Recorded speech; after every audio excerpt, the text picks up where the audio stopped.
예, 여러분 안녕하세요. 2월도 벌써 이제 다 끝나가네요.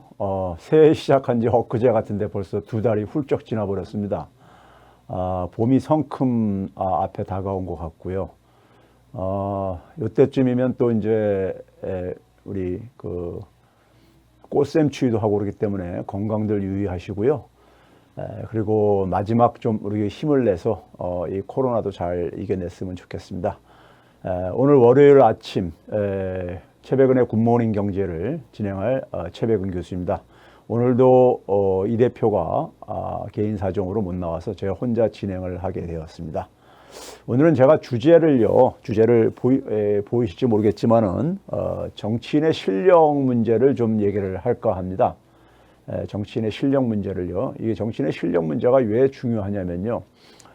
저는 기본적으로 노무현 대통령님이 얘기한 사람 사는 세상, 그리고 문재인 대통령님께서 말씀하신 기회가 평등하고 과정이 공정하고 결과가 정의로운 세상, 같은 말이라고 저는 생각을 하는데요.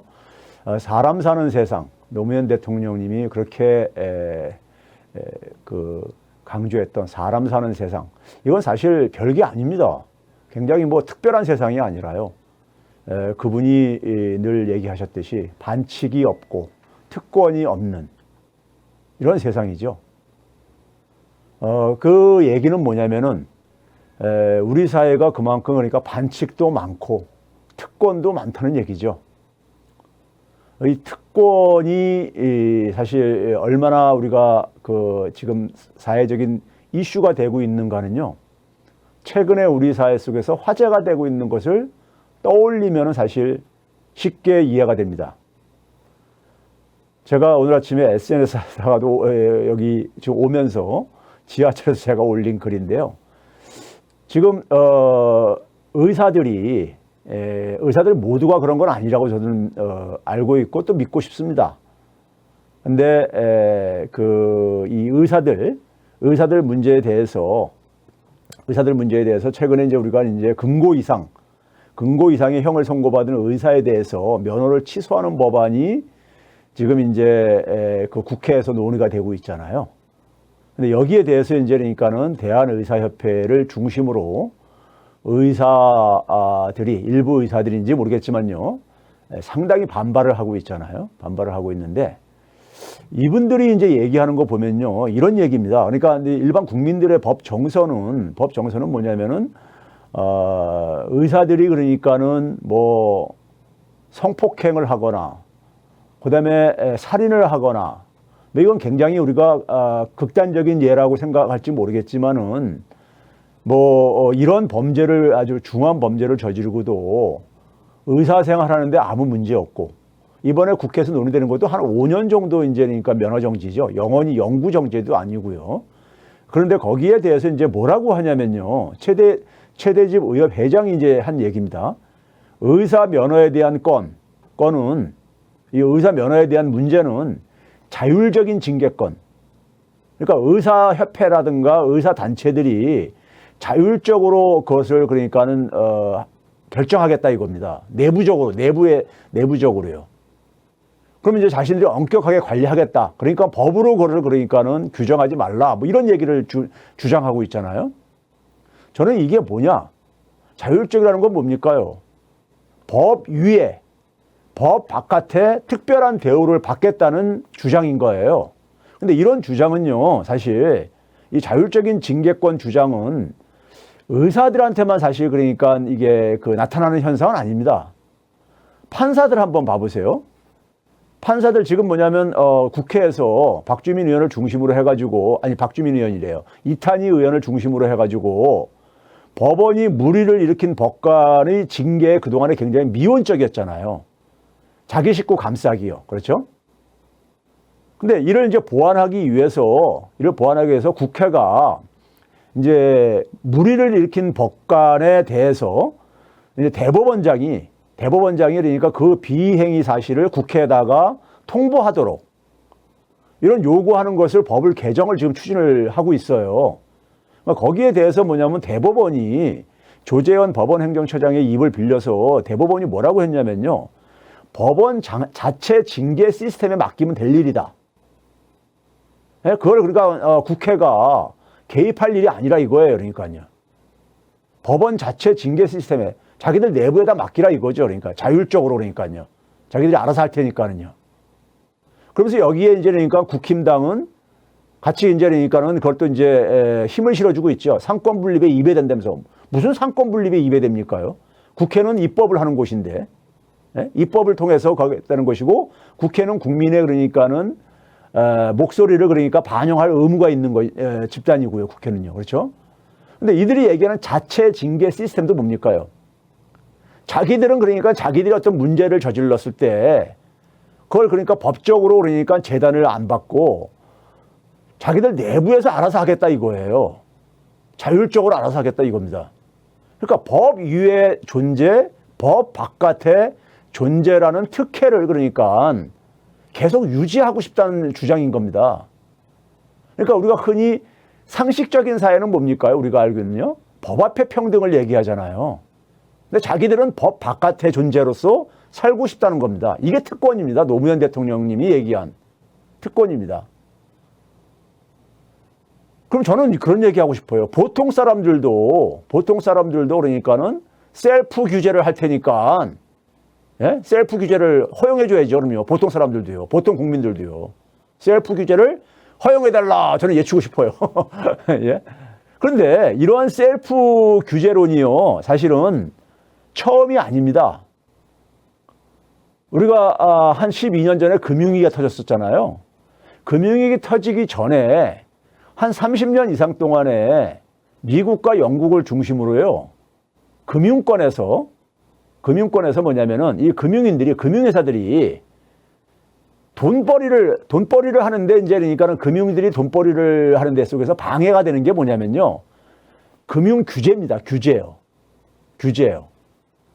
그러니까 왜 그러냐면은 금융이 사고를 치게 되면은 사회적으로 막대한 피해를 입히기 때문에 과도한 그러니까 위험을 추구하지 않도록 규제를 합니다. 그래서 우리가 금융 감독이라는 것은 어느 나라나 존재하고 있죠.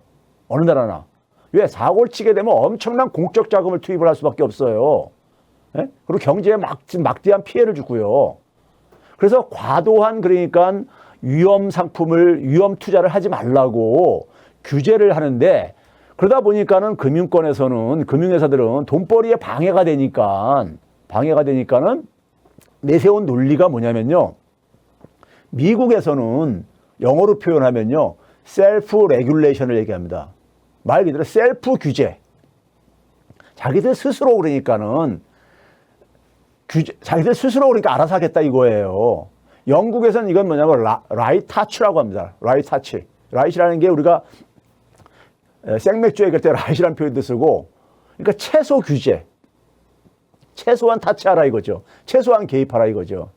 영국에서는 이제 그러한 표현으로 됐는데 그 결과가 뭡니까? 금융위기죠.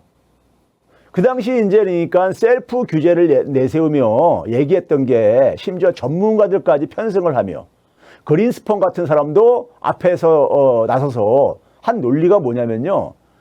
금융회사들이 자기들이 망칠 일을 과도한 위험을 추구를 해가지고 자신들을 망칠 일을 자기들이 하겠냐 이거예요. 그럼 바보 같은 짓을 하겠냐 이거예요. 그리고 어떤 투자가 위험한지는 금융회사들이 더 잘안다 이거예요. 금융감독당국보다. 그러니까 자기들을 스스로한테 맡기는 것이 가장 효율적이다. 이런 논리를 전문가들 섞어 떠들어댔었어요. 그런데 자율적으로 그러한 것들을 스스로 우리가 규제를 했느냐? 전혀 안 됐죠. 왜 그런지 아십니까요? 왜 그러냐면요. 자기들이 그러니까는 막 공격적으로 위험한 투자를 하게 되면은 단기적으로는 돈이 엄청 법니다. 버는데 이제 그게 이제 사고를 칩니다. 결국은요. 사고를 치면 결국 그 사고는 누가 뒷수습하냐? 납세자들이 세금을 투입을 한 걸 가지고 뒷수습을 하게 돼 있습니다. 중앙은행이 돈을 찍어서 뒷수습을 하고요. 그게 우리가 금융위기 때 경험했던 거잖아요. 정부가 공적 자금 투입하고 해서 금융에서 살리고 이 중앙은행들이 그러니까 돈 찍어내가지고 그걸 또 투입해서 살려내고 이랬잖아요. 뭐냐면 이익을 볼 때는 자기 개인들이 그러니까 다 인마이 포켓하고 피해 손실 보는 거는 그러니까 우리가 손실 보는 거는 사회에다가 떠넘긴 거죠. 그러니까 이게 자율규제가 안 되는 거예요. 이걸 가지고 우리가 크로닉 캐피탈리즘, 아주 천민자본주의라고 얘기를 하는 거죠. 그렇죠? 그런 건데, 그래서 이제 우리가 자율적으로란 말이 굉장히 좋은 말입니다. 자율적이란 말이요. 근데 문제는 뭐냐면 자율적이 되려면 자정 능력이 있어야 되는 겁니다. 자기들 스스로 내부에서 그러니까 거기에 대해서 그러니까 과도한 위험 투자를 하게 되면 스스로 그러니까는 이 내부에서 견제가 들어오고 그래야 되는데 그게 전혀 없는 상황 속에서 사회에 많은 피해를, 공동체에 많은 피해를 입혔단 말이에요. 그러니까 금융위기 터지고 나서 오바마 행정부에서 금융을 규제를 다시 더 강화를 하게 된 거란 말이에요. 그럼 우리 사회도 마찬가지죠. 우리 사회 특권층들은 뭐냐면요. 왜 특권입니까요? 특권이라는 게 뭐예요? 특별한 권리를 갖고 있는 계층이라는 얘기입니다. 특별한 대우를 받는 계층들인 거예요. 누구에 비해서요? 보통 사람들에 비해서요. 보통 사람들보다 자기들은 그러니까 보통 사람들은 법 앞에 그러니까 법 앞에 예외가 없잖아요. 근데 자기들은 법 바깥에 존재하겠다 이겁니다. 법 위에 존재하겠다 이겁니다. 예? 이게 그러니까 우리가 이 사람들은 굉장히 전 근대적인 의식을 갖고 있는 참 불쌍한 사람들이에요. 예? 그러니까 소위 말해서 우리가 근대사의 기본 원리는 우리가 법 앞에 평등을 얘기를 하잖아요. 근데 그거를 거부하는 사람들인 겁니다. 그거를 그러니까 바로 잡겠다는 것이 바로 잡힌 사회가 사람 사는 세상입니다. 뭐 별개 사람 사는 세상이 아니라요. 그렇죠? 그런데 노무현 대통령이 우리가 그 법 앞에 평등한 이게 실상을 보면 안 그렇더라 이거예요. 반칙과 특권이 난무하고 있고, 예? 우리 일반 보통 사람들은 그걸 생활 속에서 체험을 하고 있잖아요. 체험해 왔잖아요. 그렇죠? 그거를 이제 그러니까 바로 잡겠다는데 거기에 대해서 온통 지금 그러니까는 특권층들이 반발을 하는 거예요. 저항을 하는 겁니다. 저항을 하는 거예요.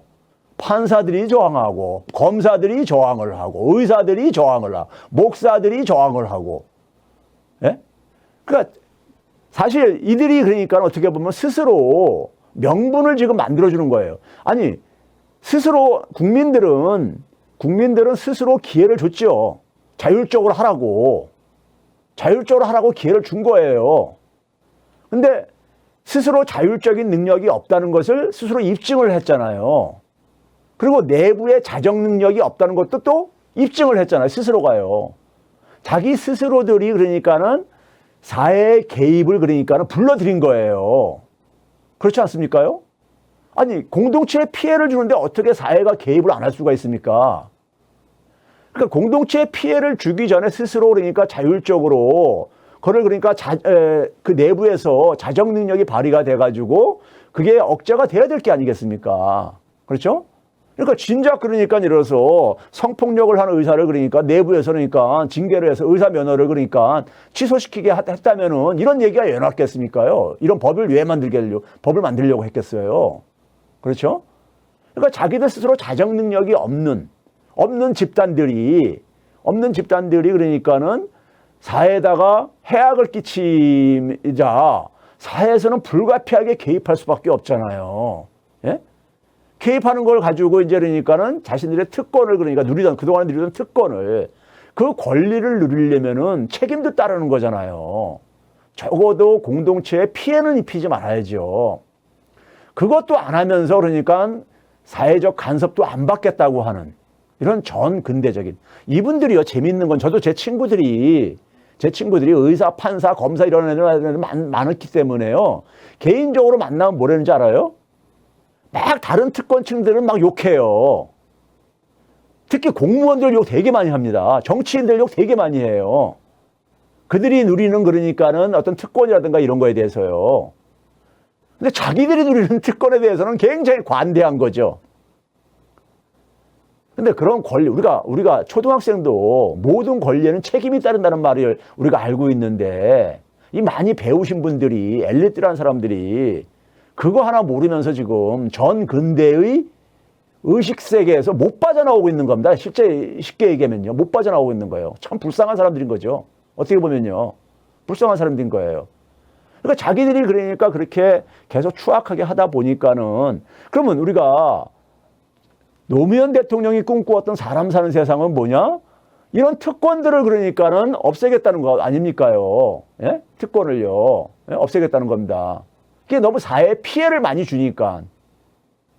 사회에 많은 피해를 주니까요. 그렇죠? 그 특권을 없애겠다는 거예요. 반칙을 없애겠다는 거 아닙니까요? 누구나가 그러니까는 기회가 평등하고 누구나가 그러니까 공정한 그러니까 게임을 할 수 있도록 이러한 사회를 만들겠다는 게 노무현 문재인 대통령님이 추구한 굉장히 상식적인 얘기잖아요. 상식적인 세상을 사실 얘기하는 거잖아요.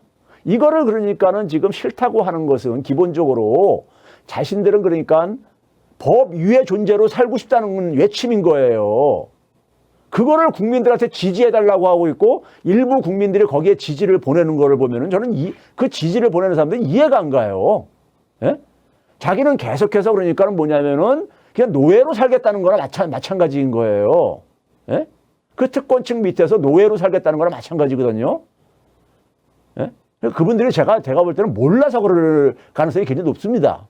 몰라서 그러니까는 이 선동에 그러니까 놀아나가지고요. 그런데 이런 세상을 지금 이제 바꾸는 게요. 여러분들은 우리가 그동안의 민주화를 통해서 한 게 뭐냐면요. 대통령만 바꿀 수 있게 된 거예요. 국민들의 힘으로요. 대통령만 바꿀 수 있게 된 겁니다. 그래서 우리가 이 사회 곳곳에 과거의 군사 독재 시절에 만들어진 소위 특권층들이 형성될 수 있는 이 제도가 법과 제도가 하나도 안 바뀌어 있어요.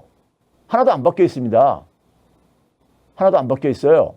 그러니까 이거를 그러니까 우리가 사실 국민들이 그러니까 우리가 이 주인권을 다시 회수하는 게 특권을 없애는 것이 반칙을 없애는 것이 저는 제2의 민주화라고 생각을 합니다.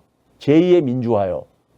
이게 굉장히 그러니까는 또 우리가 상당히 우리가 시간을 요구하는 일이기도 하고 많은 에너지를 요구하는 일입니다. 정치 검찰들이 저렇게 지금 반발을 하고 판사들이 막장 판결을 통해서 이렇게 반발을 하고 의사들이 저렇게 진짜 이건 대다수 국민들의 감정과 동떨어진 저런 주장을 하고 앉아 있는 게 가능하기 때문에 그런 겁니다. 예? 그러니까 이것을 하기 위해서 우리가 소위 민주당의 전 대표인 이해찬 대표께서 민주당 20년 장기 집권론이 필요하다고 얘기한 게 바로 그러한 배경입니다. 20년 장기 집권이 필요하다는 게. 즉, 우리 사회를 그러니까 우리 아이들이 그러니까 사람 사는 세상에서 살게 하려면은 민주당이 20년 장기 집권해야 된다. 20년 이상 장기 집권해야 된다는 게 바로 그 배경에 있는 거예요. 예?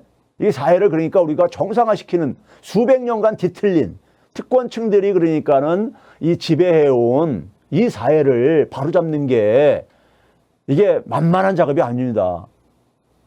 법무부 장관이 그러니까 검찰총장 징계를 올리고 대통령이 그걸 재가를 했는데 법원에서 그걸 뒤집었잖아요. 그러니까 대통령이 뭐 하냐 이런 얘기만 하지 마세요. 현실이 그렇습니다. 그래서 제도를 안 바꾸면은 그 윤석열 자리에 다른 검사를 갖다 앉혀놔도요. 또 그 사람도 윤석열 역할을 합니다. 왜? 검찰 조직에 그러니까는 이익을 검찰총장은 사수를 해야 되거든요. 그거 못하면요. 밑에 후배 검사들한테 바보라고 욕먹어요. 그러니까 우리 사회에 그러니까 많은 그러니까 국민들이 그러니까는 부여해준 사회 공공의 이익에 복무하라고 부여한 공적 권한을 자신의 개인 혹은 자신의 조직의 이익에 의해서 사용하는 특권층들이 상당히 많이 존재하고 있습니다. 사회 곳곳에요. 쉽게 얘기해서 우리 사회 속에서 소위 말해서 돈 잘 벌고 상대적으로 그러니까 많은 그러니까는 사람들한테 그러니까는 힘을 발휘할 수 있는 곳은요. 다 이런 문제를 갖고 있어요. 그래서 이것을 그러니까 정리하려면요, 제도화 시켜야 되는 겁니다. 국민들이 그러니까는 그 권한을, 위임했던 권한을 다시 국민들이 그러니까 적어도 통제할 수 있도록, 국민들이 그러니까 그 권한을 관리할 수 있도록 다시 회수해야 되는 겁니다. 제도적으로요. 이 작업을 하라고 정치인들한테 우리가 민주당한테 180석 만들어준 거 아니겠습니까요? 그런데 이런 것들을 하려면요, 굉장히 실력이 필요해요.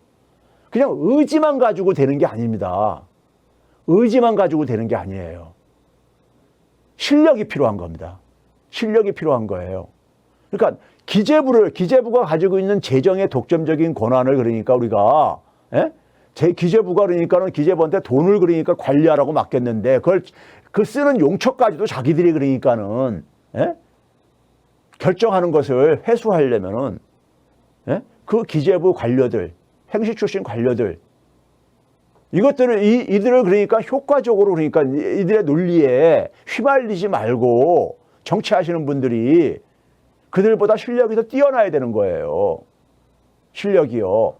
그래서 정치인들한테는, 사실 정치인은 있잖아요. 제가 이렇게 비유를 합니다. 환자한테는 마음씨 좋은 의사. 마음씨 좋으면 좋죠. 근데 마음씨 좋은 의사보다는 실력 있는 의사가 필요하다. 환자의 고통을 그러니까 정확히 진단하고 정확한 치료를 해줄 수 있는, 처방을 내려줄 수 있는 실력 있는 의사가 필요하잖아요. 마찬가지입니다. 정치인도 내가 나가서 국민들을 위해서 제대로 하겠습니다. 선거할 때는 그러잖아요. 근데 그것만 가지고 안 됩니다. 그 의지만 가지고는요.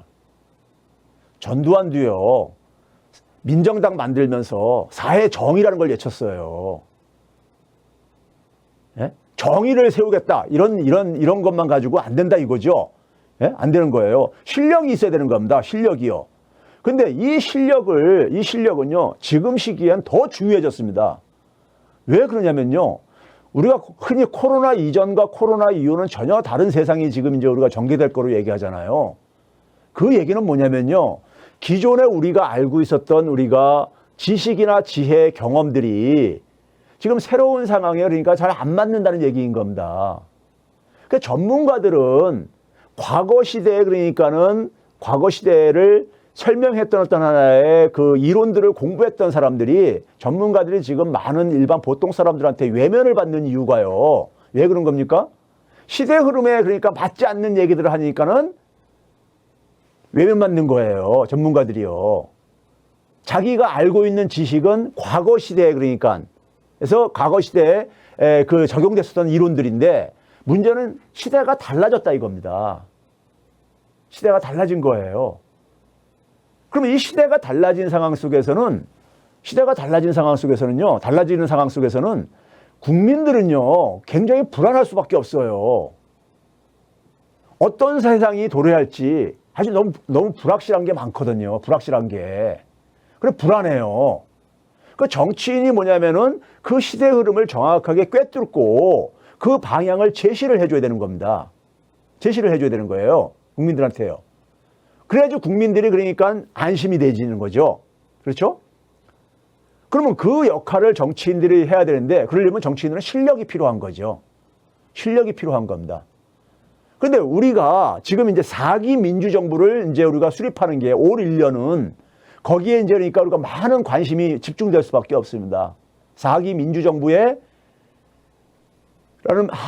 민주정부라는 배를 이끌 선장이 누가 될 것인가? 이거는 굉장히 중요한 문제잖아요. 예? 향후 그러니까 우리가 5년을 내년부터 내년 이후부터 5년을 2022년부터 2027년까지 대한민국에 우리가를 이끌 지도자를 우리가 선택하는 문제니까요. 그렇죠? 그랬을 때 어떤 지도자가 우리가 실력이 있는 지도자냐? 이걸 우리가 운이 좋게 해요. 어떻게 보면 이 운이 좋게라는 표현이 약간은 좀 이제 역설적인 표현인데요. 지난해 우리가 코로나 재난으로, 지금도 겪고 있는 이 코로나 재난으로 많은 사람들이 고통을 겪는데, 이 상황을 제가 비유해서 얘기를 하다 보니까 좀 이제 역설적이라고 얘기하는 것이고요. 코로나 재난에서 우리가 처음 맞는 전대미문의 사태였었죠. 우리뿐만 아니라 전 세계가요. 전대미문 사태 속에서 정치인들이 거기에 대해서 어떻게 대응을 하는가 능력을 사실 우리는 엿볼 수가 있었습니다. 경험할 수가 있었던 거예요. 지난 1년간에 그러니까는 우리가 한번 복기를 하게 되면요. 복기를 하게 되면은 정치인들의 실력을 우리가 평가할 수 있는 소중한 그러니까 우리가 시간을 가졌던 겁니다. 많은 비용을 지불하고요. 많은 비용을 지불하고요. 그래서 제가 오늘 얘기 드리고 싶은 것은요. 최근에 이제 그러니까 우리가 지난해 성적표가 다 발표가 됐어요.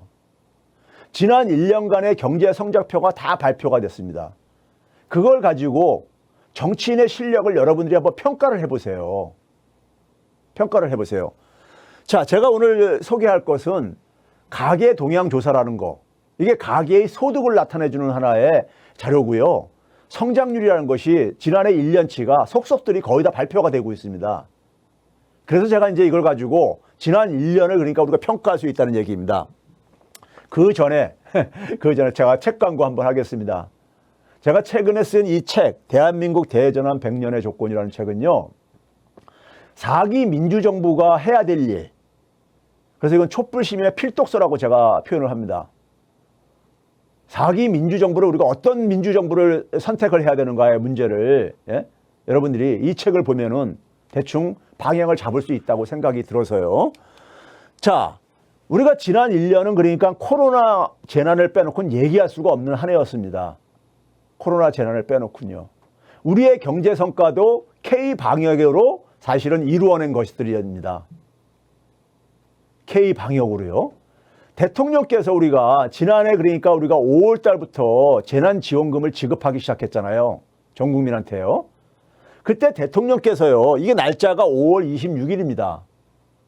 그러니까 빠른 분들은 그러니까 한 5월 7일부터 지급되기 시작했었어요. 재난지원금이요. 당시 기억하실지 모르겠지만은 일반 국민들은 한 5월 10일부터 지급이 됐었고요. 예? 그때 이제 5월 말경에 대통령께서 국무회의에서 이런 표현을 합니다. 긴급 재난지원금이 소비 효과가 톡톡하게 나타나고 있다. 그래서 매우 기쁘고 보람된다.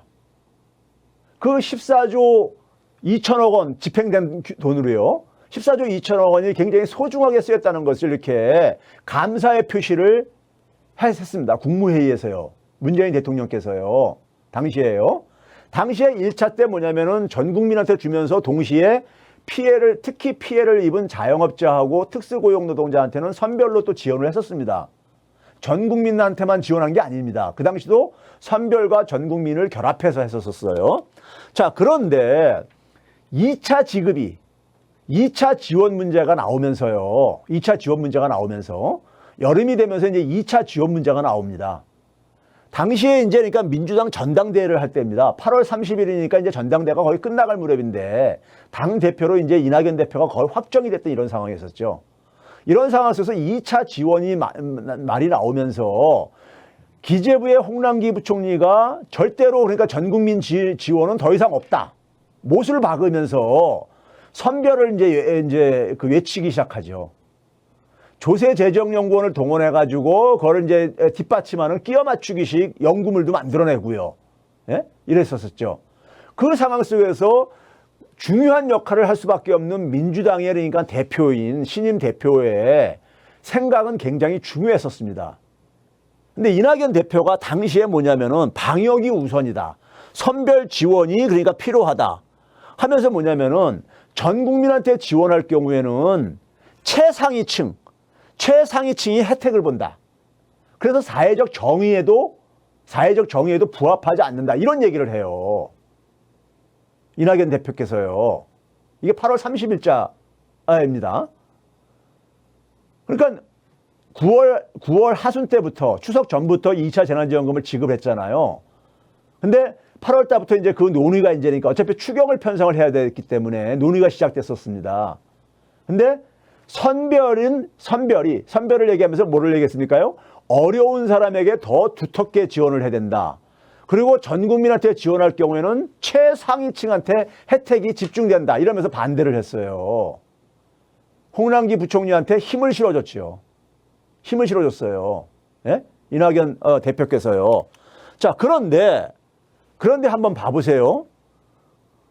2차 선별을 지원한 10월달, 11월달, 12월달은 소매 판매가 마이너스로 곤두박질 칩니다. 그러니까 아까 문재인 대통령께서 얘기했었던 재난지원금 소비 효과가 싹 사라져버립니다. 싹 사라져버려요. 2차 선별 때는요. 1차 때는 저렇게 플러스로 쫙 올라갔던 게요. 그렇죠? 다 사라져요. 그러니까 적어도 선별 지원 효과는 자영업자의 매출에는 그러니까 도움이 하나도 안 된 거예요. 도움이 하나도 안 된 겁니다. 자, 그 다음에 뭐냐면은 가계 소득을 한번 봐보세요. 가계 소득을 보게 되면은 1차 지원했을 때는요. 제가 아름다운 결과를 알았는데 가계 소득을 봐보세요. 하위 10%부터 상위 10%까지 보시게 되면은 밑에 소득이 낮은 계층일수록 소득 증가율이 높잖아요. 하위 10%는 17.7%, 1년 전에 비해서요.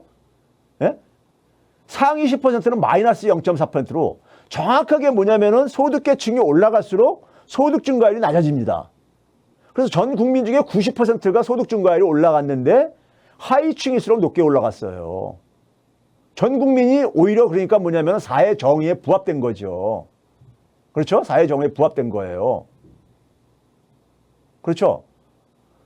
왜 그랬냐면요.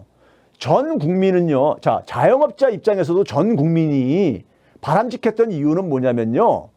전 국민이 지원받은 재난지원금을 다 그러니까는 써야 되잖아요. 쓰게 되면 그 돈은 최종적으로 어디로 갑니까? 자영업자의 주머니로 다 들어갈 수밖에 없잖아요. 그러니까 자영업자는 뭐냐면은 임대료 같은 비용에서도 손실이 발생하지만 매출 감소에서도 손실이 발생하잖아요. 사실은 후자가 더 큽니다. 그런데 우리가 재난지원금 지원받아가지고 가서 가족끼리 만약에 고깃집에 가서 고기를 먹다 보면은 남은 재난지원금을 초과할 수도 있잖아요. 그럼 자기 돈 보태서 소비를 하잖아요. 그래서 자영업자들도 1차 지원 방식을 굉장히 환영을 했던 겁니다. 자기들 매출 감소에 굉장히 도움이 되니까요. 네? 도움이 됐던 거거든요. 자, 그 다음에 이제 봐보세요. 근데 선별만 했었던 2차 지원 때는 어떻게 됐습니까요? 어려운 사람한테 더 두텁게 지원한다 했는데 결과는 뭐냐면요. 상위 가장 혜택을 받았어요. 상위 20%가 소득 증가율이 그러니까 평균 이상으로 증가하고 중산층은 오히려 마이너스까지 경험을 해요. 예? 선별이 그러니까 어려운 사람을 두텁게 한다는 건 정반대의 결과가 나온 겁니다. 정반대의 결과가요. 그 다음에 우리가 이거 한번 봐보세요. 우리가 코로나 재난을 겪으면서 양극화가 굉장히 심해졌어요. 우리가 상식적으로 쉽게 이해할 수 있겠지만은 양극화가 5분위 배율이라는 게 뭡니까요? 상위 20%가 하위 20%의 몇 배 정도 소득을 가느냐는 건데요. 자, 1차 지원을 했었던 2분기만 빼놓고는요. 2분기에는 그러니까는 저 배수가 떨어져요. 소득 분배가 개선된 거죠. 나머지 3분기, 4분기는 제가 여기다가 표시를 안 한 게 발표가 늦게 돼가지고요. 했는데 마찬가지입니다. 그 3분기, 4분기에는 그러니까 소득 분배가 더 악화돼요. 선별만 했을 때는요.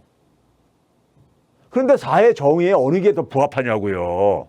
그리고 빈곤율도 전 국민한테 지원했을 때는요. 감소하게 됩니다. 22만 가구 이상들이 감소됐어요. 빈곤 가구가요. 특히 노인 빈곤 가구는 32만 가구 이상이 감소했습니다. 그리고 가구 평균 소득보다 미만인 계층들도 전 국민이 지원했을 때는 그러니까 감소를 했었어요.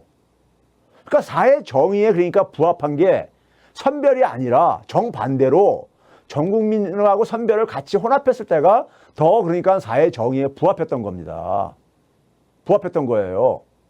이건 사실 예고됐던 겁니다. 근데 관료들의 그러니까는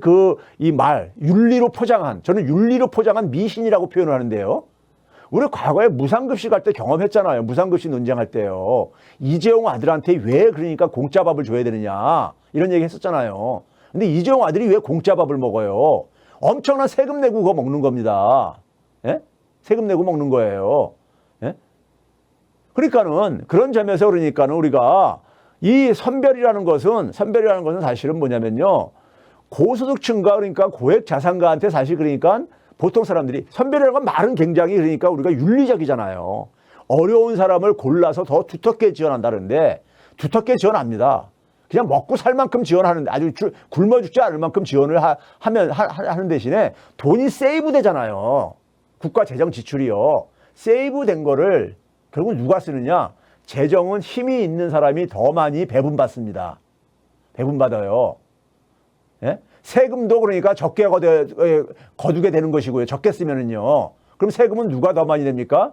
고소득층이 세금을 줄여주는 거예요. 그러니까 선별이라는 것은 기본적으로 어려운 사람한테 두텁게 해준다는 이 윤리로 포장한 미신입니다. 미신. 과학이 아니에요. 이거를 구별할 줄 알아야 되는 거예요. 정치인은요. 대통령과 정치인은 관료들이 와서 그렇게 사탕 발림 얘기를 해더라도 그거를 그러니까는 자신이 판단할 수 있는 능력은 있어야 되는 거잖아요. 예? 능력을 갖고 있어야지만이 관료들을 그러니까는 관료들이 얘기할 때 그런 헛소리 하지 말아라.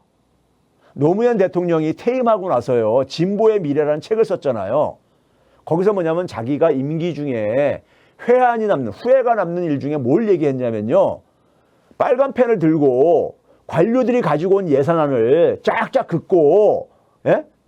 자기가 국민한테 약속했었던 공약들을 실천할 수 있는 예산을 편성하라고 이렇게 주장을 했어야 되는데 그걸 못한 거. 관료들한테 그러니까 포획당한 거. 관료들의 그러니까 사탕 발림에 자기가 이걸 자기가 중심을 못 잡은 거. 이거를 후회하는 얘기를 쓰잖아요. 적어도 정치인은 뭐가 그러니까 진실인지는 판단할 수 있는 능력은 있어야 되는 거예요. 그게 실력인 겁니다. 관료들은요, 굉장히 그러니까는 이 정치인들이 그러니까 현혹시키는 얘기들을 많이 합니다. 논리를 만들어가지고요. 배운 사람들이 되게 하는 짓이 그거예요. 예? 예, 그렇게 해가지고 언론들이 국민들을 그러니까 현혹시키듯이요. 예, 마찬가지입니다. 예? 자, 그 다음에 이제 한번 봐보세요. 이게 지금 우리가 아까 얘기했던 올해 이제 그러니까는 지난해 그러니까 우리가 1분기부터 4분기까지요. 아까 얘기했던 5분위 배율이 판단이 났어요. 지난해 2019년에 비해서 유일하게 그러니까는 그 상위 20%가 하위 20%에 비해서 소득이 몇 배가 되는가. 5분위 배율이 떨어진 게 2분기잖아요. 빨간색으로 빨간 박스로 해놓은 게요. 그렇죠? 빨간 박스로 제가 해놓은 게 2분기만이죠. 2분기가 바로 뭐냐면 1차 지원했을 때예요. 2차 지원했을 때가 바로 3분기, 4분기잖아요. 3분기, 4분기에는 소득 분배가 악화되잖아요. 예? 그렇죠? 이 판명이 난 거예요. 판명이 난 겁니다. 예? 자, 그런데 거기다가 선별로 지원한 거를, 2차 선별한 거요. 다 지금 이제 끝났습니다. 2차 지금 끝났어요. 그런데 KBS에서 지난주에 단독 보도록 하면서 정부가 가지고 있는 선별 지원했던 자료를 입수해가지고 보도를 했죠. 뭘 보도를 했냐면은 정부가 그러니까는 자영업자들이라든가 어려운 사람들한테 지원하겠다고 한 예산이 있을 게 아닙니까? 정부가 편성한 예산이요. 그 예산 중에서 63%만 사용을 하고 37%는 집행을 못한 거예요. 그리고 사업은 종료가 됐어요. 자, 이게 선별도 실패한 거죠. 저기에 그러면 많은 그러니까 그 대상으로 정부가 생각했던 대상들이 왜 37% 저 지원을 못 받았냐면요. 입증을 못 해가지고요. 위에서 그러니까는 부총리는 어려운 사람한테 두텁게 지원한다고 말은 이렇게 그럴듯하게 얘기하지만요. 일선 공무원들은 그 기준을 지원 대상 기준을 이렇게 만들 게 아닙니까? 그걸 그대로 지킬 수밖에 없어요. 그거 안 지키고 집행했다가는 자기 책임이 물으니까 공무원들은 그런 책임지는 거 안 합니다. 예? 자기한테 책임이 돌아오는 것은요. 그러니까는 많은 사람들이 자기가 그러니까는 보상을 받아야 되는 것을 입증을 해야 되는데 그 입증이 그러니까 안 돼가지고 원래 선별이라는 것은요. 선별이라는 것은 선별 자체가 기술적으로 굉장히 어려운 겁니다. 기술적으로요. 예? 왜? 다양한 유형의 피해가 발생하는데 어느 선을 딱 그어야 되거든요. 선을 그어야 되는데 그 선 바깥에 있는 사람은 선 안에 있어도 입증을 못하는 사람도 있지만은 선 바깥에 있는 사람도 자기도 피해를 봤는데 자기는 제외가 됐어. 그럼 뭡니까요? 불평을 하지요. 선별은 그렇기 때문에 이런 문제점을 가지고 있어요. 선별이 불필요하다고 얘기하는 게 아닙니다. 선별 필요해요. 필요한데 선별만 가지고는 안 된다 이겁니다. 그래서 전 국민으로 주게 되면은 그 사각지대를 좀 우리가 메꿀 수가 있잖아요. 그렇죠? 그렇기 때문에 정치인들이 우리가 정책을 할 때는요, 공정성을 기준이 돼야 되는데, 선별은 공정할 수가 없어요. 공정하기가 굉장히 힘듭니다. 자, 그 다음에 이제 뭐냐면, 최근에 그러다 보니까는, 이 방역을 강조를 해요. 방역 먼저 집중하자. 이런 얘기 하잖아요. 예? 근데 이거 한번 봐보세요. 소매 판매 변화율하고 밑에 확진자 숫자의 추이입니다. 소비 변화하고 방역하고 무슨 관계가 있어요? 통계적으로 아무 관계가 없어요. 통계적으로 아무 관계가 없잖아요. 그렇죠? 통계적으로 아무 관계가 없어요. 국민들이 그러니까 재난지원금 받았다고 막 그러니까 코로나가 확산시키도록 이렇게 생활을 합니까요? 그 국민들 굉장히 무시하는 거죠. 우리나라 국민들, K방역을 만든 국민들을 무시하는 겁니다. 예? 그러면서 뭐 정치인은 퇴근하면서 그러니까는 그 자영업자 그러니까는 가서 자기가 이 물건 구입한 거를 SNS에다 올리고 자영업자 생각하는 마음 저걸 담았다고 하면서 그러면 뭐 가장 좋은 거는 뭐 소비하지 않고 살아야죠. 뭐 그럼요. 예? 소비하지 않고 살아야죠. 그러게 만약 이 소비 활동하고 방역은 무관합니다. 통계적으로 지난 1년 우리가 추이를 보게 되면요. 자, 그다음에 이제 우리가 뭐냐면요. 4분기 가계 동향을 보면요. 4분기 가계 동향이 쐐기를 박은 겁니다. 선별 오은리가 얼마나 실패했는지를요. 전 국민한테 지원했을 때 하위 30%부터 상위 30%까지 보게 되면요. 하위일수록 소득 증가율이 높잖아요. 8%. 중산층은 중간층은 5.8%. 그 다음에 상위 30% 3.3%였었어요. 그런데 3분기, 4분기 때 선별로만 지원했을 때 한번 봐보세요. 3분기 때는 뭡니까요? 하위 30%는 마이너스 1.1%예요. 이게 어떻게 그러니까는 윤리적인 겁니까?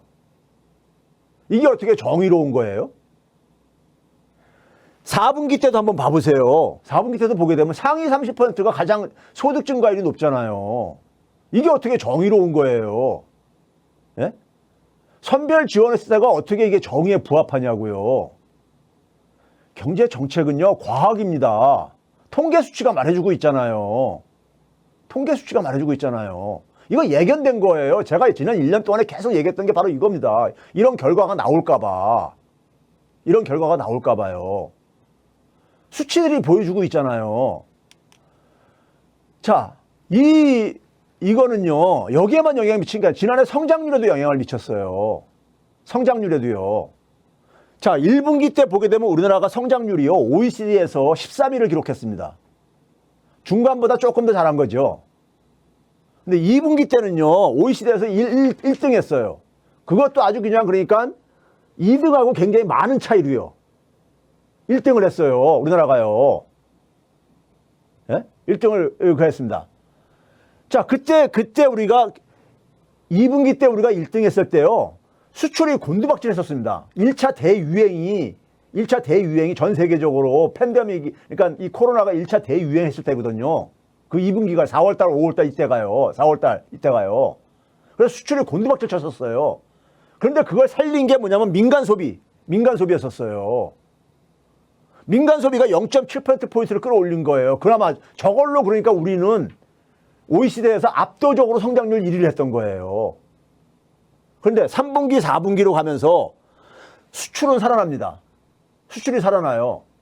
세계가 주요 국가들이 경제가 붕괴되니까는 경제활동을 다시 그러니까 재개를 하면서 그러니까 우리나라 수출이 살아나요. 근데 수출이 살아나는 상황 속에서도 민간 소비가 안 살아나잖아요. 우리는요. 선별로 지원하다 보니까요. 예? 그러다 보니까 어떻게 됩니까? 3분기 때는 OECD에서 성장률을 꼴찌로 곤두박질 쳐요. 성장률을 꼴찌로 곤두박질 칩니다. 그 결과 지난해 우리가 OECD에서 1등을 할 거라고 예상을 했잖아요. 근데 지금 18개, 26개 국가가 지금 발표를 했는데요. 26개가 발표했는데 우리나라 1등은 물 건너갔습니다. 우리보다 성장률이 높은 나라가 나타난 거예요. 예? 결국 정부 정책에 기재부의 고집과 아집이 나라 경제까지 망친 거예요. 나라 경제까지 민생뿐만 아니라요. 그러면 아까 여기 지금 댓글 다시는 분 중에 왜 저렇게 고집을 피우냐, 선배를 고집 피우냐 그러죠? 왜 그러겠습니까? 왜 그러는 거야? 생각해 보세요. 이게 이제니까는 이렇게 이제 그러니까는 이 판명이 나다 보니까 지금 상황이 얼마나 안 좋으냐면요. 우리가 매년 고독사라는 게 화제가 되고 있잖아요. 고독사 하게 되면 되게 노인 고독사를 얘기를 합니다. 근데 지난해는요. 40대, 50대의 고독사가 굉장히 많이 지금 증가해야 돼요. 40대, 50대가요. 지금 이거 사회적으로 이 자살하는 사람들도 굉장히 증가하지만은, 예? 40대, 50대가 그러니까는 지금 힘들어가지고 이렇게 가고 있어요. 예? 자, 왜 그러냐면요. 왜 이렇게 고독사가 증가하냐면요. 이거 봐보세요. 가계소득을 보게 되면요. 적자 가구라는 게 있습니다. 적자 가구라는 건 뭐냐면 자기가 쓸 수 있는 소득 중에서 생계를 위해서 지출을 해야 되는 게 있잖아요. 그걸 다 못하는 사람들. 자기 소득을 가지고 최소한의 생계를 하기 위해서 그 지출을 커버할 수 없는 사람들을 적자 가구라고 그래요. 적자 가구가 1차 지원할 때는 큰 폭으로 감소했었어요.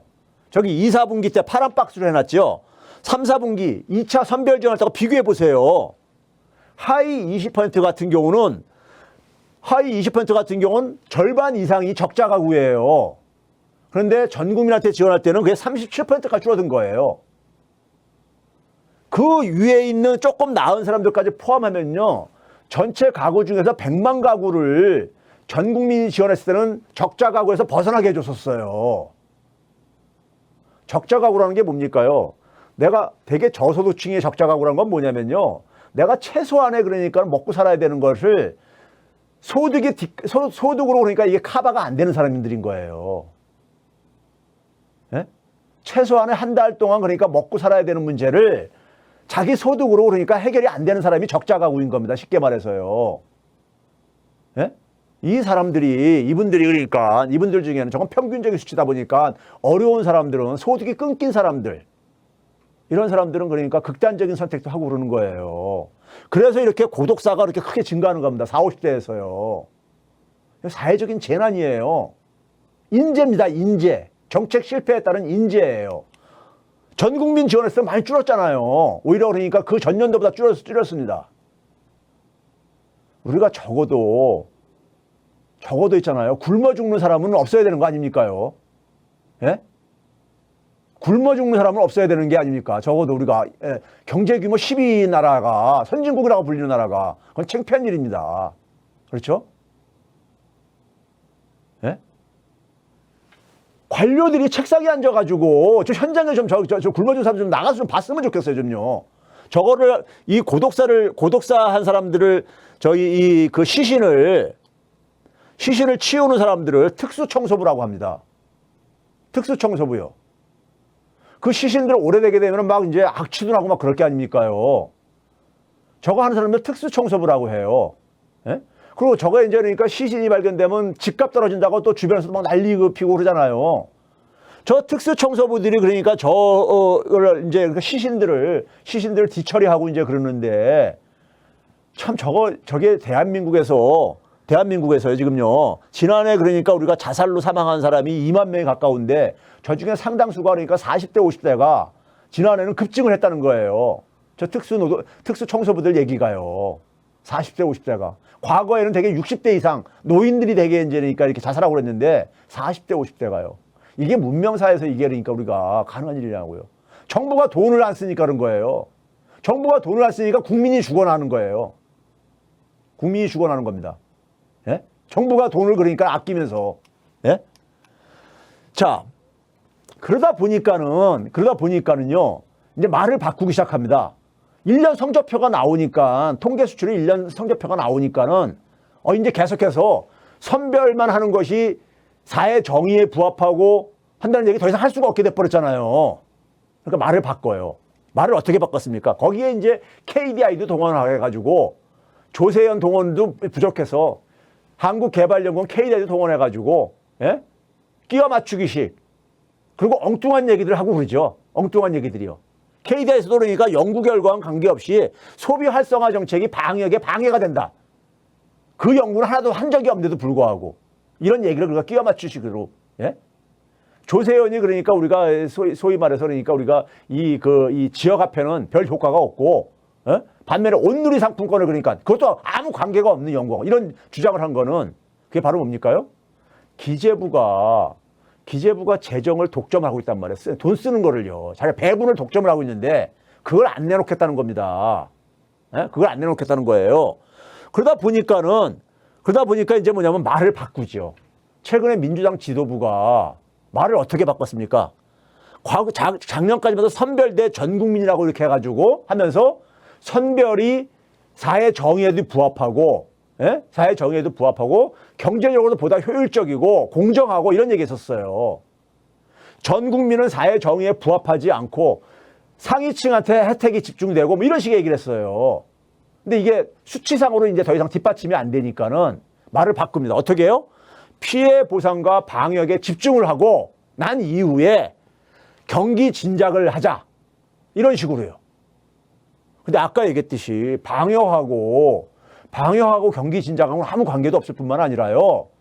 그 다음에 뭐냐면 피해를 보상하는 데 있어서도 전 국민 지원이 그러니까 보다 효과적인 거예요. 근데 왜 이렇게 이걸 가느냐? 선별을 고집을 하냐면요. 기재부는 저걸 인정하는 순간에 자기들이 실수했다는 걸 인정하는 순간에 뭐가 됩니까? 자기들이 그러니까 재정을 그러니까 독점을 해가지고 운용하는 방식이 문제가 있다는 것을 이제 세상에 이제 그러니까는 다 드러낸 거잖아요. 자기 실수를 인정하기 싫은 거예요. 자기의 권한을 권리에 대한 개혁 후폭풍이 일어날까봐. 예?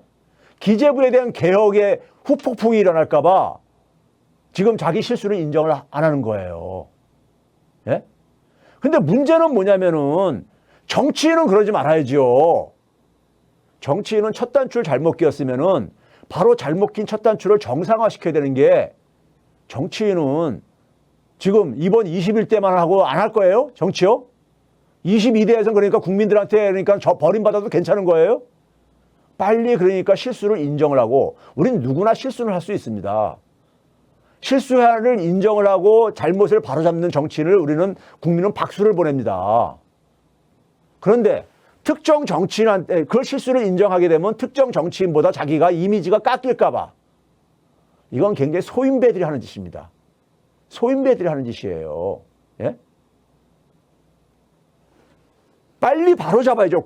정치는 뭡니까? 사회 정의를 실현하겠다고 하면서 정치한 거 아닙니까? 국민들한테 그러니까 희망을 주겠다고 만들어주겠다고 정치하는 거 아니에요? 그럼 국민들한테 이렇게 그러니까는 이 정치를 잘못해가지고 잘못된 정책을 운용을 해가지고 국민들한테 고통을 줬으면은 빨리 그러니까 잘못을 인정하고 사과하고 제대로 방향을 잡아야지요. 그렇죠? 그게 정치인의 기본 아닙니까요? 작년엔 자기가 실력이 없어가지고 제대로 판단을 못했어요. 그럼 뒤늦게라도 제대로 방향을 잡아야지요. 예? 국민한테 버림받는 정치인은 비참합니다. 국민한테 버림받는 정치인은요. 자, 그런 점에서 지난 1년 동안에 우리는 굉장히 소중한 경험을 한 거예요. 굉장히 많은 비용을 지불하고요. 즉, 어느 정치인이 실력이 있는지 없는지를요, 우리는 판단할 수 있는 소중한 기회와 시간을 가졌던 겁니다. 예? 국민들이 그거를 판단해 줄 수는 있어야 되는 거예요. 국민들은 누가 자기들의 그러니까는 지금 시대가 불안하잖아요. 이 불안한 시대를 우리가 비유하자면요, 어떤 거냐면 안개가 자욱하게 끼어 있는 겁니다. 앞에 우리가 차를 몰고 가는데 안개가 자욱하게 끼어 있어 보세요. 그러면 운전에 굉장히 힘들잖아요. 어디서 뭐가 튀어나올지, 앞에 뭐 어떤 게 있을지 이게 분별이 안 될 정도로요. 그럴 때 그 방향을 안내해 주는 만약에 불빛 같은 게 보인다면은 얼마나 그러니까는 우리는 마음의 안도를 갖게 됩니까? 그렇죠? 정치인은 바로 뭡니까요? 정치인은 저는 어떻게 정의하냐면요, 보통 사람들이 미래에 대해서 희망을 갖게 해주는 것이에요. 저는 경제는 보통 사람들의 마음을 편안하게 해주는 것이고, 정치는 보통 사람들의 미래를, 그러니까 보통 사람들이 미래에 대해서 희망을 갖게 해주는 것이라고 봐요. 미래라는 건 뭡니까요? 앞으로 도래할 세상인 거예요. 그래서 정치인은 뭐냐면 시대 흐름을 읽을 수 있는 능력이 필요한 겁니다. 지금처럼 빠르게 시대가 바뀌고 있는, 과거하고는 전혀 다른 세상이 도래하고 있는 이런 시기에는 정치가들한테는요, 특히 어떤 능력이 필요하냐? 새로운, 그러니까 우리가 창조적인 정책 개발 능력이 필요한 거예요. 왜? 과거하고 전혀 다른 시대가 지금 전개되고 있잖아요. 근데 과거에 썼던 정책이 똑같이 이걸 쓰면은 작동이 되겠어요? 예? 우리가 농업사에 썼던 정책을 산업사의 정책으로 쓰면 이게 작동이 되겠냐고요. 코로나 이전하고 코로나 이후는 전혀 다른 세상이라고 하면서 코로나 이전에 그러니까 썼던 정책을 코로나 이후에 쓴다면은 이게 작동이 되겠냐고요. 예? 즉 뭐냐? 이런 전환기에는요, 정치인한테 굉장히 중요한 역량은 뭐냐? 새로운 정책을 개발할 수 있는 역량인 거예요. 그동안에 안 해봤었던, 즉 창조적인 정책 개발 역량이 굉장히 중요합니다. 촛불 시민들은요, 4기 민주정부를 이끌 함장으로서, 함장은 바로 그런 창조적인 정책을 개발할 역량이 있는 사람을 뽑아야 되는 겁니다. 그래야지만이 국민들이 그러니까는 소위 말해서 불안을 그러니까 우리가 해소시켜 줄 수 있는 것이고요. 우리 자녀들이 희망을 갖고 살게 해줄 수 있는 거예요. 그 정도는 촛불 시민이 해야 되는 겁니다. 그 역할도 안 하면요, 정치인들 또 다른 특권층이 돼가지고 자기들 멋대로 합니다. 예? 제가 그랬잖아요. 제가 더불어시민당 만들어서 잠깐 현실 정치에 몸담아 보니까 정치인들이, 국회의원들도요, 3번, 배지 한 3번 이상 달면, 어떤 분은 2번 이상만 달아도요, 벌써 귀족화가 돼버려요. 예? 특권층이 된다 이겁니다. 그거를 끊임없이 그 사람들을 그러니까는 계속해서 초기의 마음을 유지하게 하려면요, 촛불 시민들이 계속해서 눈을 부릅뜨고 선택을 제대로 해줘야 되는 거예요. 촛불 시민들을 무서워하게 만들어야 되는 거예요. 촛불 시민들을 무서워하게 만들어야 되는 겁니다. 그래야지 정치인들은, 왜? 다음에 그러니까 또 당선되려면은 촛불 시민들의 심판을 받아야 되잖아요. 예? 촛불 시민들의 심판이 무섭게 느끼게 해야 되는 겁니다. 촛불 시민이 그러려면 어떻게 됩니까? 어떤 지도자가 실력이 있는 지도자인지 이걸 해줘야 되는 겁니다. 이걸 판단을 해줘야 되는 거예요. 실력이 없는 정치인을 뽑으면 국민이 고통을 받아요. 우리 지난 1년 동안의 결과를 봤듯이요. 정치인에게 실력은 국정을 운영하는 건요, 대단한 실력을 요구합니다. 그리고 가능한 한 실패를 용인 안 해요. 조금만 실패를 해보세요. 저 조중동이 그냥 와서 물어뜯습니다. 과거 민주정부가 실력이 부족해가지고 정권을 뺏긴 경우들이 왕왕 있었잖아요. 예? 예, 조금만 이 실수를 하게 되면 조준동이 와서 그냥 잘해도 공격하는데 잘못한 게 드러나면은 얼마나 와서 물어뜯겠어요. 예? 그러면 지지층들이 떨어져 나가죠. 그러면서 정권을 뺏기게 되고요. 그렇죠? 실력 없는 정치는 퇴출시켜야 됩니다. 실력 없는 정치는 퇴출시켜야 되는 거예요. 그 실력의 기준은 뭐냐? 국민들에게 국민들이 미래에 대해서 희망을 갖게 해주는 게 이게 실력의 기준인 겁니다. 보통 사람들의 마음을 편안하게 해주는 거, 특권을 없애는 거, 반칙이 작동하지 않는 세상을 만들어주는 거. 이미 노무현 대통령이 제시했잖아요. 사람 사는 세상. 우리 노무현 대통령을 잃고 나서 지켜주지 못해서 죄송한 마음으로 촛불 시민이 우리가 재탄생했잖아요. 예? 촛불 시민은 노무현 대통령이 남긴 유업을 우리는 완성해야 될 역사적 책임을 갖고 있는 국민들입니다. 그래야지만이 우리 자녀들이 특권이 없고 반칙이 없는 세상. 저 특권을 누리는 것이 아주 그냥 당연하다고 생각하면서 부끄러움도 못 느끼는 저걸 맹자는 뭐라 했습니까요? 사람이 아닌 금수라고 했죠. 우리나라에는 금수가 굉장히 많은 거예요. 우리 자녀들을 금수하고 같이 살게 할 수 없잖아요. 그러려면 촛불 시민들이 실력 있는 정치인을 구별해낼 줄 알아야 됩니다. 구별해낼 줄 알아야 되는 거예요. 그래서 제가 얘기하잖아요. 다음 대통령은 경제에서는 특히 재정과 금융에 대해서 아시는 분이 좀 하셨으면 좋겠다. 왜? 경제에서 특권이 가장 집중된 데가 어디냐면요. 재정하고 금융입니다. 이게 다 돈하고 관련된 거잖아요. 경제는요. 별게 없어요. 돈의 배분 문제입니다. 돈의 배분 문제예요. 그 돈을 특권층이 독점을 했었던 겁니다. 저는 이걸 전 국민한테 돌려줘야 전 국민이 회수를 해야 된다고 주장하는 사람입니다. 예? 이걸 재정의 민주화, 금융의 민주화, 한국은행의 민주화를 제가 예치는 이유가 바로 거기에 있는 겁니다. 예?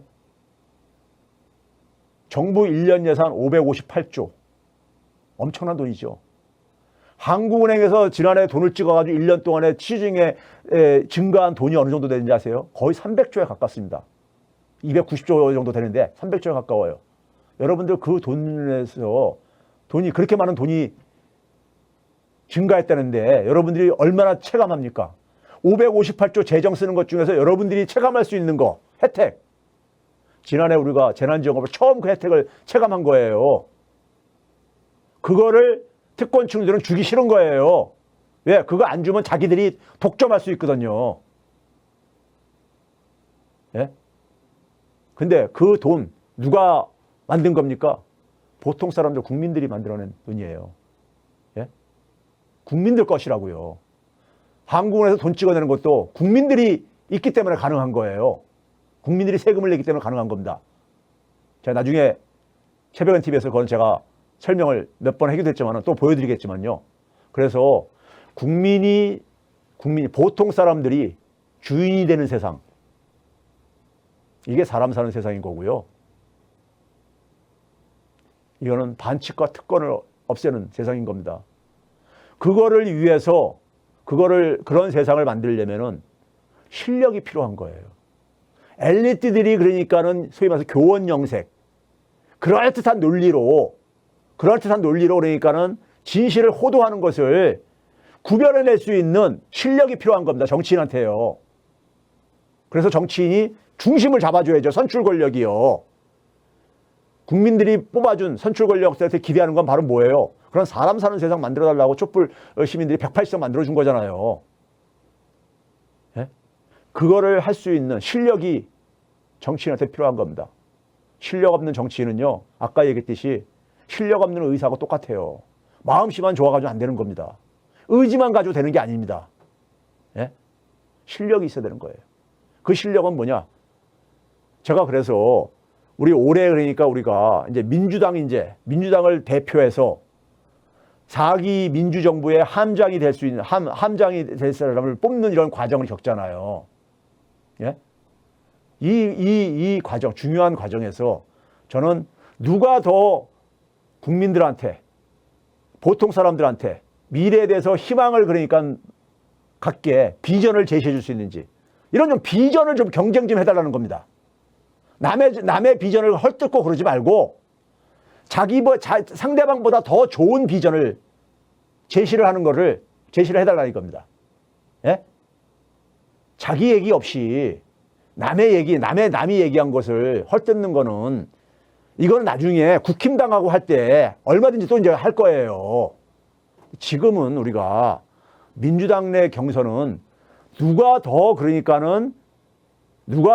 훌륭한 비전을 많이 제시하느냐, 이 경쟁이 돼야 되는 거잖아요. 그래서 거기서 나온 지혜들, 비전들을 하나로 담아가지고 한 바구니에 담아와서 민주당 후보에 그러니까는 비전으로 만들어야 되는 거 아니겠습니까? 그렇죠? 여러분들이 민주당의 소위 정치인들, 지도자가 되겠다는 분들이 서로 헐뜯고 할 때 촛불 시민들이 과감하게 옐로우 카드를, 레드 카드를 보내줘야 됩니다. 예? 옐로우 카드, 레드 카드를 들어줘야 되는 거예요. 하지 말라고. 그렇죠? 그리고 보다 누가 더 그러니까는 좋은 비전을 제시해 줄 수 있는지 비전을 제시해 달라고 얘기를 해야 됩니다. 그다음에 국민들은 판단할 수 있어요. 국민들이 어느 비전이 국민들이 그러니까 희망을 갖게 해줄 수 있는 비전인지 국민들 판단에 맡겨요. 그리고 제발 좀 서로 비방 공격하지 마시고, 예? 우리 이 아름다운, 적어도 민주당 당내 그러니까 우리가 그런 과정을 거쳐야 된다고 저는 생각합니다. 그래서 정치인들이 좀 실력을 보여주는 한 해가 되었으면 하는 바람입니다. 이걸로 오늘 굿모닝 경제는 마치도록 하겠습니다. 감사합니다.